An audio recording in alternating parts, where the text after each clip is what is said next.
তৃণমূল কংগ্রেসের এবং ছাত্র যুব মহিলা এবং আইটিটিউসি সবাই মিলে আমরা 9ই আগস্ট ইতিমধ্যেই পালন করেছি।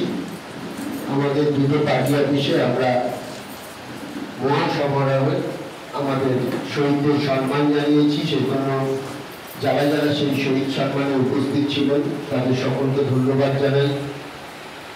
সকাল সকাল নির্দিষ্ট সময়ের মধ্যে সবাই তাদের যা যা দল থেকে দায়িত্ব দেওয়া হয়েছিল তারা সেই কাজটা সুন্দরভাবে করেছেন এবং এত মানুষ উপস্থিত ছিলেন, সেই জন্য আমি আন্তরিকভাবে সবাইকে ধন্যবাদ জানাই।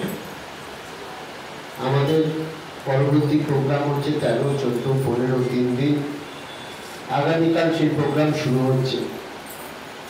এটা আপনারা সকলেই জানেন 1984 সাল থেকে আমাদের এই প্রোগ্রামটা অনুষ্ঠিত হচ্ছে। ইন্দিরা মঞ্চে কখনো হয়েছে আমাদের যে পার্টি অফিসের সামনে সেখানে হয়েছে, কখনো হচ্ছে ট্রেন পরিবর্তন হয়েছে, কখনো আবার একবার বন্ধুমহলের ওখানে যে মাঠটা আছে ওখানেও হয়েছে। স্থান পরিবর্তন হয়েছে, কিন্তু আমাদের প্রোগ্রাম আমাদের শুরু থেকে শেষ পর্যন্ত আমাদের প্রোগ্রাম চালু আছে।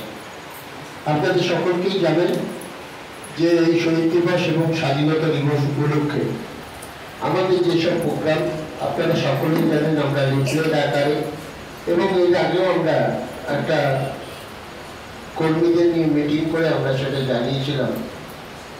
আমাদের কর্মীরা অত্যন্ত সুশৃঙ্খল এবং অত্যন্ত সুসংগত।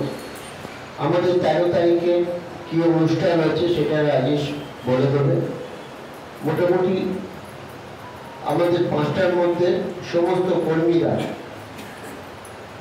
আমাদের সর্বস্তরের কর্মীদের বলবো ইতস্তত ঘোরাঘুরি করবেন না, আপনারা সকলেই চেয়ারে বসেবেন। কোনো চেয়ার যাতে খালি না থাকে, বাইরের কেউ এলে তাকে চেয়ারটা ছেড়ে দেবেন।